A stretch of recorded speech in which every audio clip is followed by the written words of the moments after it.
Bienvenue dans Empowercast, épisode 11 du défi J'envoie 2026. Aujourd'hui, la contrainte créative, c'est de te dire X choses que tu ne sais pas sur moi. Et pour ça, je t'ai demandé de l'aide. Et tous ceux qui ont laissé un message sur le répondeur d'Empowercast vont avoir leur réponse. Allez, bonne écoute. Bienvenue dans Empowercast. Pendant tout le mois de janvier, j'ai décidé de relever le défi J'envoie, proposé par l'Académie du podcast. Il s'agit de publier un épisode par jour, tous les jours, en tenant compte d'une contrainte créative ou narrative imposée. Pour l'occasion, Empowercast s'est paré d'un nouveau générique et j'espère que tu l'apprécieras et que tu t'amuseras autant que moi à écouter chacune de ces capsules. Pour info, tu pourras retrouver tous les participants à ce challenge grâce au hashtag J'envoie 2026 sur les réseaux sociaux.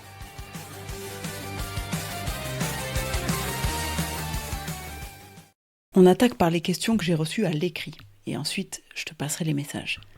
J'ai Marie-France qui me dit « Coucou Cécile et bravo d'avance pour ton challenge J'envoie. Ma question serait de savoir comment tu gères ta vie perso avec ta vie pro. Une autre question serait « Comment vis-tu la part féminine en toi ?» Et une autre, qui pourrait rejoindre la première, serait « Comment tu perçois la femme entrepreneur en toi et la femme en couple ?» Et elle dit « Je ne sais pas si tout ça est clair. » Si, je pense que j'ai saisi. C'est pas évident comme question. Je vais tâcher d'y répondre. Donc comment je gère déjà la vie perso avec la vie pro ? En fait, pour moi, je ne fais pas de différence. Ma vie pro fait partie de ma vie perso et réciproquement, c'est-à-dire que ma vie pro, elle s'ajuste à ma vie perso. Et c'est le choix que j'ai fait en devenant entrepreneur, c'est d'avoir cette liberté aussi d'intégrer les choses importantes de ma vie perso comme des contraintes ou comme le minimum vital à respecter dans ma vie pro. Donc ça veut dire des temps qui sont des temps pour moi, priorité de toute façon à ma famille quoi qu'il arrive, et dans famille j'inclus aussi les chats. Voilà, donc je ne fais pas vraiment de distinction entre vie perso et vie pro. La deuxième partie de la question, comment est-ce que je vis la part féminine en moi ? C'est une très bonne question. Je ne suis pas quelqu'un qui est très attaché aux questions de genre, et en fait, pour tout te dire, c'est quelque chose que j'ai, perçu relativement tard dans ma vie parce que je n'ai jamais eu l'impression qu'il y avait des différences entre filles et garçons par rapport à ce qu'on pouvait faire. J'ai pas été éduquée comme ça et mes deux parents, pour ça, et je les remercierai jamais assez, j'ai beaucoup de gratitude envers eux par rapport à ça, m'ont jamais mis de barrière sous prétexte que j'étais une fille. Et je crois que je t'ai déjà raconté ça dans un épisode, mais ça doit faire un petit moment, que quand j'étais petite, je voulais être astronaute. Et à aucun moment, on m'a dit, non, c'est pas un métier de fille. Donc, tu vois, cette question de genre, elle n'est pas forcément évidente pour moi. Et en tout cas, je ne m'identifie pas forcément, quand je pense à moi, comme je suis une femme. Voilà. Et là, je suis en train de répondre plutôt à ta partie sur la femme entrepreneur. Mais donc, pour moi, je suis un entrepreneur, je suis chef d'entreprise, j'ai été manager, j'ai été vice-président, j'ai été tout ce que tu veux, mais c'était pas genré en quelque sorte. Néanmoins, j'ai été confrontée à ces histoires de genre parce que je pense qu'il y avait des a priori à un moment sur ma capacité à gérer des grosses équipes à haut niveau sous prétexte que j'étais une femme, et ça je pense l'avoir raconté aussi dans un épisode. Et la question ou la remarque était que potentiellement j'étais trop gentille. Et pour moi, c'était une remarque sexiste, mais c'est mon interprétation, bien entendu.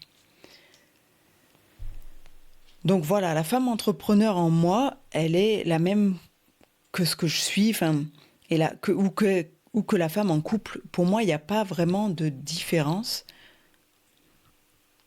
J'ai un certain leadership qui, je pense, s'exprime à la fois dans mon entreprise et à la fois dans mon couple. Et l'essentiel est de trouver un équilibre dans l'entreprise et dans le couple.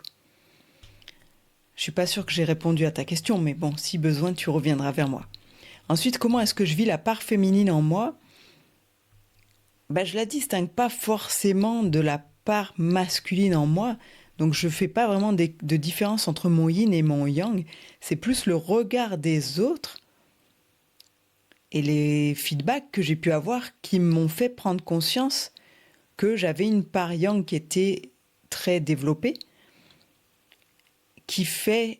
qui est associé au leadership, mais j'ai aussi eu des feedbacks qui m'ont fait prendre conscience que j'avais une part yin, donc la part plus féminine, qui était très présente et qui était appréciée et qui s'exprimait dans une certaine douceur finalement dans mes relations avec les autres. Moi, je vis très bien avec ces deux parties de moi. Et voilà, difficile de répondre autrement à cette question. Mais voilà ce que j'aurais à dire sur tes questions, Marie-France. On va enchaîner avec un message répondeur. Et je prendrai dans ma voix la deuxième question que j'ai reçue par écrit. Salut Cécile, écoute, moi ce qui m'intéresse, c'est de savoir qu'est-ce que tu aimes parce que ça fait notre personnalité. Pour te faire un résumé, tu sais, moi je suis un gars qui aime jouer avec des blocs Lego. Je suis un gars qui démolissait ses jouets pour voir comment ils fonctionnaient. J'ai adoré des groupes de musique comme Supertramp, comme Journey, comme Rush, des compositions hyper intelligentes. J'ai été un fan fini de Tchaïkovski, de Wagner, de Brahms, de Beethoven, un peu Mozart, mais j'étais plus dans l'époque romantique. Je suis un gars qui aimait faire de l'électricité, de la mécanique auto, de la plomberie.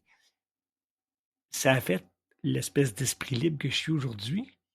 Toi, tes intérêts, et non les douleurs qui ont fait que tu es devenu ce que tu es devenu, mais l'état que tu étais initialement, c'était quoi? Merci pour cette question.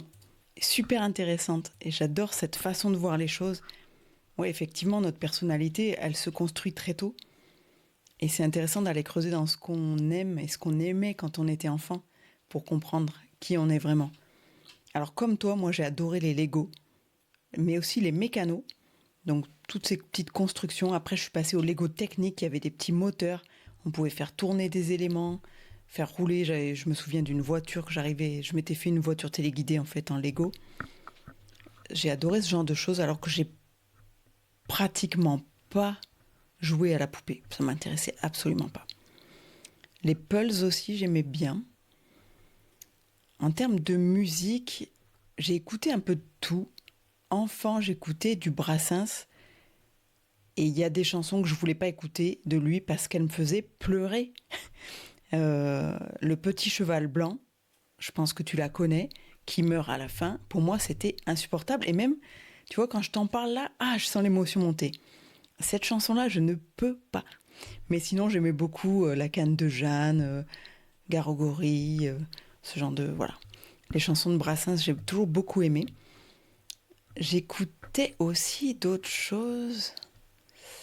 Ça me reviendra peut-être pas. Mais en tout cas, ce qui est sûr, c'est que les chansons tristes, j'ai jamais aimé. Jamais aimé. Sinon, après, en grandissant, c'était beaucoup de rock.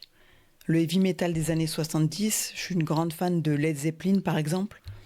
Mais j'ai aussi beaucoup aimé Metallica, Iron Maiden, Guns N' Roses, ce genre de groupe. AC/DC, bien sûr. Voilà, j'aime beaucoup cette musique-là. Et après, mon oreille s'est un peu plus développée vers le blues, le jazz. J'adore Miles Davis, par exemple. Et puis, d'une manière générale, en jazz, j'aime bien les petites formations, trio, quartet, quintet, qui laissent de la place à chaque instrument. J'aime bien quand il y a une belle partition de basse et de batterie. C'est vraiment les sons qui me plaisent. En fait, j'aime les sons graves. Donc le violoncelle, la contrebasse, les percus, le piano, c'est ok. J'ai beaucoup plus de mal avec les sons plus aigus, donc le violon, c'est pas trop mon instrument. La trompette de Miles, ça passe. Il y a des trompettes plus aiguës où j'aimerais moins. Et c'est exactement la même chose pour les voix. J'aime les voix graves. Barry White, ça c'est beau. Les voix très aiguës, j'ai beaucoup de mal. Donc les voix féminines, j'ai beaucoup plus de mal. Par contre, des voix de contre-ténor, je crois que c'est ça, comme Philippe Jarouski, ça passe très bien et j'aime beaucoup. En musique classique, je suis très difficile et je peux pas dire que je suis quelqu'un qui aime beaucoup la musique classique. Moi, les compositeurs dont les œuvres me plaisent, c'est ceux dont les œuvres se rapprochent du jazz. En tout cas, de mon point de vue, Frédéric Chopin, Erik Satie, Bach. Et d'ailleurs, si tu connais pas, je t'invite à aller découvrir Jacques Loussier. Il a revisité en mode jazz de nombreux classiques, dont le boléro de Ravel. Et pour moi, c'est un vrai régal. Mais là encore, on retrouve le point commun avec ce que je disais tout à l'heure, les percus. Tu vois, le boléro de Ravel, c'est quelque chose, c'est une transe quasiment. Et en fait, je me rends compte que j'aime bien ces musiques-là qui sont très rythmées, voilà, qui mènent à la transe quasiment. Sinon, j'ai toujours aimé les animaux, surtout les chats. J'ai toujours eu plus de facilité à communiquer avec eux qu'avec les humains. J'ai toujours beaucoup lu. J'adorais les histoires, mais très tôt, j'ai voulu être autonome et les lire moi-même. Et j'avais exprimé ce besoin, et mon père m'a appris à lire à 4 ans. Et à partir de là, j'ai passé un nombre d'heures incalculable à lire. J'étais du genre à lire en cachette, avec une lampe de poche, la tête sous la couette, à des heures où j'étais supposée dormir depuis longtemps. Et toutes ces lectures, elles ont nourri mon imaginaire, ce qui est génial, mais qui est aussi quelque chose qui me fait douter beaucoup de mon intuition parfois, parce que j'ai toujours l'impression que c'est moi qui invente des choses. Et pour suivre sur ce sujet de l'intuition, j'ai toujours été persuadée que j'avais un ange gardien qui veillait sur moi, en la personne de ma grand-mère maternelle qui est décédée plutôt jeune, et moi j'avais même pas 4 ans. Et en quelque sorte, je vois ça aujourd'hui comme l'expression du lien que je peux avoir avec le plan subtil, et comme une confirmation qu'il a toujours été là, même sans être nommé. Et puis après, qu'est-ce que je peux te dire encore de moi ? J'ai été très difficile avec la nourriture, et mon palais a mis longtemps à accepter certains goûts, notamment l'acidité. Je crois qu'il a fallu que je sois adulte pour vraiment arriver à apprécier une vinaigrette, tu sais, cette sauce de salade à base de vinaigre, d'huile et éventuellement de moutarde. Enfant, c'était vraiment trop acide pour moi et ça provoquait un réel dégoût, mais presque à régurgiter, quoi. Je n'arrivais pas à le manger. Et ce qui est drôle, c'est que pour moi, il y a un vrai parallèle entre le goût et l'audition. Et j'ai tendance à assimiler, voire parfois à confondre les mots aigus et acides. Et tu vois, une voix aiguë, des fois ça me vient dans la tête, c'est plus une voix acide. C'est crispant, c'est désagréable pour tout mon corps et c'est la même sensation pour les deux. Voilà ce que je peux te dire un peu sur moi, des choses que j'ai jamais dites, je pense, dans ce podcast, sauf peut-être le fait que j'avais appris à lire à 4 ans. Ah, puis il y a une chose que j'aime depuis l'enfance, c'est que j'ai failli oublier, et pourtant c'est une évidence, j'ai toujours adoré les ordinateurs. J'avais de la chance que mon papa était ingénieur en informatique, donc on a eu très tôt un ordinateur à la maison. Et moi, j'ai commencé, je crois, à 6-7 ans, à programmer des petits jeux électroniques en langage basique. Et donc, je me les créais, puis après, je jouais avec, et c'était mon éclate. Des Pac-Man, des Snake, des choses comme ça, toutes simples. Ou les ping-pong. C'était l'époque des Atari et des premières consoles de jeux. Ben, moi, je programmais les jeux des consoles sur mon PC. Le tout début du personal computer, celui que tu pouvais avoir chez toi. Et je suis toujours restée un peu geek, mais ça, je crois que tu le savais déjà. J'espère que ça t'éclaire un peu plus sur ma personnalité et au plaisir de rééchanger là-dessus. Merci pour cette question. Coucou Cécile. Alors, ma question pour toi, ce serait, quelle est la partie de toi que tu as essayé à un certain moment de ta vie de lisser ou de calmer ou de mater ou de, je sais pas, enfin, tu vois, de contrôler. Et avant de te rendre compte peut-être que, au fond, c'était peut-être une partie de toi qui était à traiter différemment ou à accepter ou peut-être même qu'elle fabriquait quelque chose de l'ordre de ta puissance. Voilà, c'est ma question pour toi. J'en ai une deuxième un peu ridicule. Je sais pas si j'ai la place, sinon je te le fais dans un autre vocal. Merci pour cette question. Alors la deuxième, on l'écoutera juste après. Elle est ridicule sans être ridicule, hein. Il faut se méfier de ces soi-disant questions stupides ou faciles ou pas si faciles que ça. Pour répondre à celle-là, une part de moi que j'ai cherché à masquer probablement, c'est ce côté qui fait que je suis trop rapide, je suis trop intelligente, entre guillemets. Quand je dis ça, j'ai vraiment l'impression de me vanter, mais c'est pas comme ça qu'il faut le prendre. Je fais référence à une discussion, un échange que j'ai eu sur LinkedIn de quelqu'un qui disait « il y en a marre, on nous dise qu'on est trop ». Et ça m'a remis en mémoire ce que mon chef, dans mon dernier emploi salarié, m'avait dit avant que je parte, que le DRH Monde, au moment de me recruter, lui avait dit « Je pense qu'elle est beaucoup trop intelligente pour nous. Et, et Denis m'a dit, bah effectivement, je pense que c'était le cas et c'est pour ça que tu t'es pas plu avec nous. Ce trop, c'est quelque chose qui m'a dérangée parce que c'est quelque chose qui faisait que j'étais différente. C'est quelque chose qui faisait aussi que je ne comprenais pas le monde autour de moi et que le monde autour de moi ne me comprenait pas. Avec le recul, maintenant, je me rends compte que c'est typique des fonctionnements HPI. Je précise que je ne suis pas allée chercher à quel niveau de HPI j'étais. Je me suis plus fiée à des remarques qu'on m'a faites. Il y a plein de gens de l'extérieur qui me l'ont dit comme si c'était une évidence. Et des gens de différents milieux et dans des circonstances différentes et à des moments différents de ma vie. Et au fait que quand tu commences à t'intéresser à ça, et notamment j'ai beaucoup écouté ce que fait Fabrice Michaud, ben oui, clairement je me suis reconnue et moi pour l'instant ça me suffit. Donc je n'ai pas de document officiel pour dire je suis HPI, mais voilà.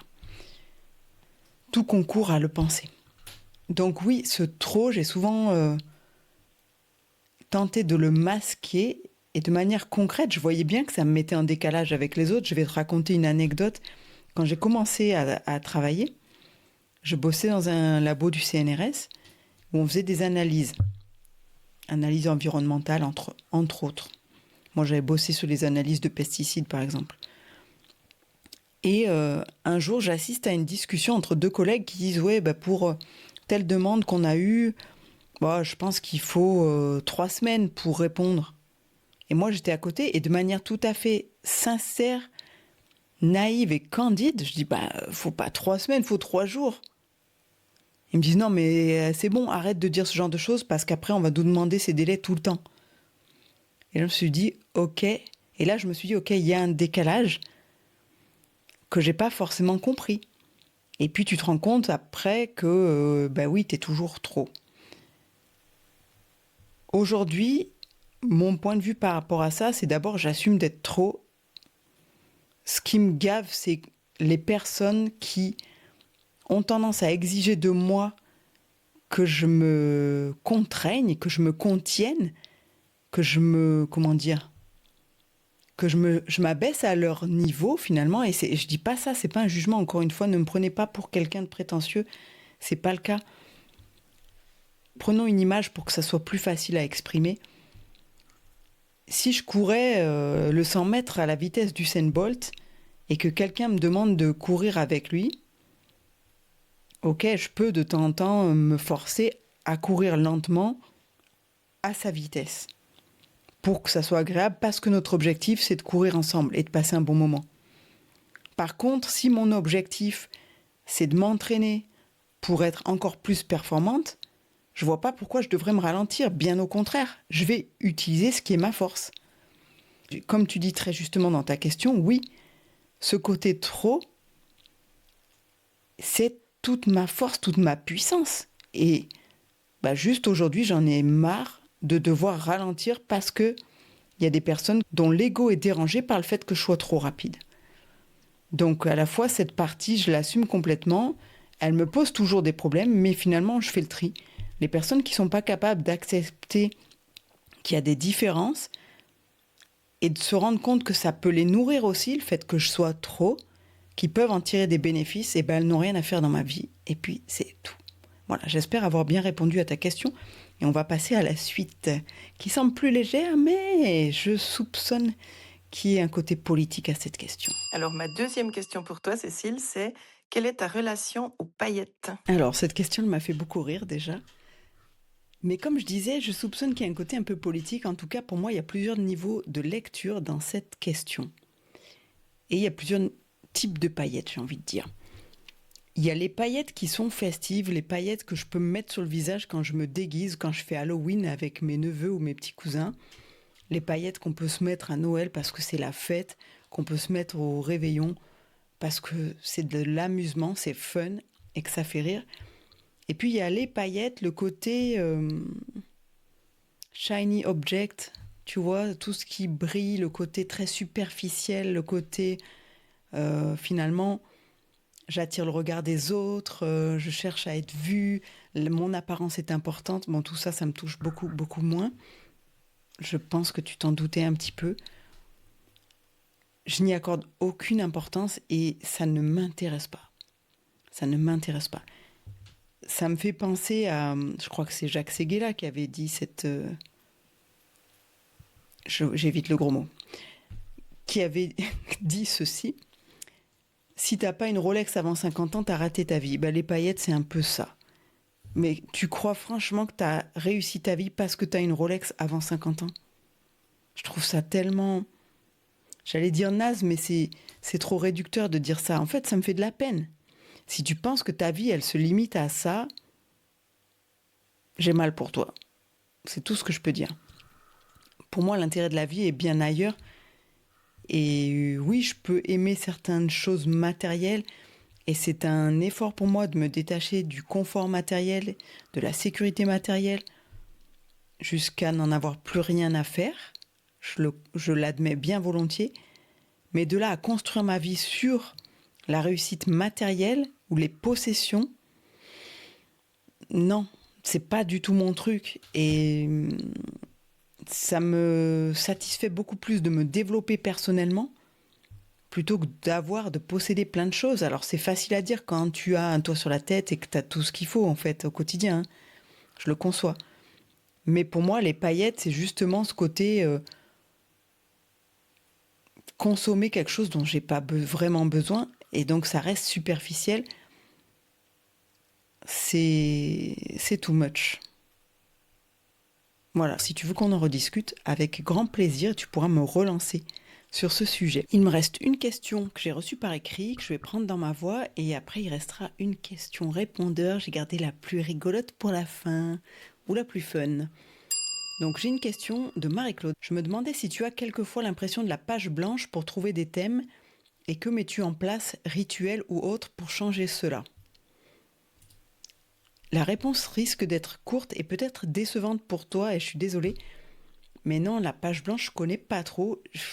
J'ai plutôt le syndrome d'avoir trop d'idées et d'avoir besoin de faire le tri pour pas partir dans tous les sens. J'ai beaucoup d'idées. Ce qui m'est très utile aujourd'hui, c'est de les challenger avec l'intelligence artificielle. Donc pas avec des prompts faits à l'arrache, mais avec une IA que j'ai entraînée, qui connaît ce que je fais, qui connaît mes clients, qui connaît ce dont j'ai besoin, enfin bref.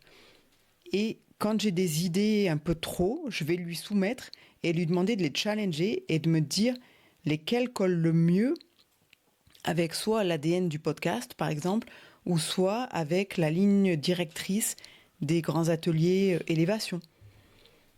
Et c'est comme ça que je fais le tri. Mais non, des idées, j'en manque pas. Le plus dur pour moi, c'est de les canaliser et de choisir sur laquelle je mets mon effort pour qu'elle arrive au bout, qu'elle voit le jour, parce que sinon, si je les traite tous en même temps, je finis rien. C'est un peu quelque chose que j'avais tendance à faire enfant, et grâce à l'éducation que j'ai reçue de ma maman, j'ai pu apprendre à aller au bout des choses, même si ça m'a été souvent très pénible de m'entendre dire « t'as commencé, tu finis ». Mais merci pour ça, parce que c'est vraiment une force aujourd'hui d'arriver à canaliser ça et à avoir la persévérance de tenir bon et d'aller au bout des choses. Bonjour Cécile, j'ai une question pour toi. Quand je lis Active ton pouvoir intérieur, c'est ta spécialité, n'est-ce pas? Eh bien moi je me demande, c'est quoi la musique? C'est quoi la chanson qui chez toi déclenche cette envie irrésistible de danser? C'est quoi ta chanson à toi? J'adore cette question. Je l'ai gardée pour la fin parce que je la trouvais vraiment marrante. Et elle n'est pas si facile parce que je pourrais pas te dire j'ai une chanson. Par contre, il y a un type de son qui clairement me donne envie de danser, de bouger. Et là, je vais peut-être te faire rire. Parce qu'avec tout ce que j'ai partagé avant sur la musique, des jolies choses, on est peut-être sur quelque chose d'un peu plus superficiel et un peu moins recherché. Mais ce qui me donne toujours envie de danser, c'est la disco. Et là, pas forcément une chanson en particulier, mais j'ai un petit faible quand même pour Night Fever des Bee Gees. Après, chez ABBA, il y a plein de trucs aussi qui donnent bien envie de bouger. Voilà, pour répondre. Ce genre de son, ouais, ça donne vraiment envie de faire la fête, quoi. Donc merci pour cette question. Je crois qu'on qu'on est venu à bout de toutes ces questions que j'ai reçues sur le répondeur. Merci à tous d'avoir joué le jeu et de m'avoir aidé à construire cet épisode. On se retrouve demain pour un nouveau défi. Et d'ici là, n'oubliez pas, keep shining!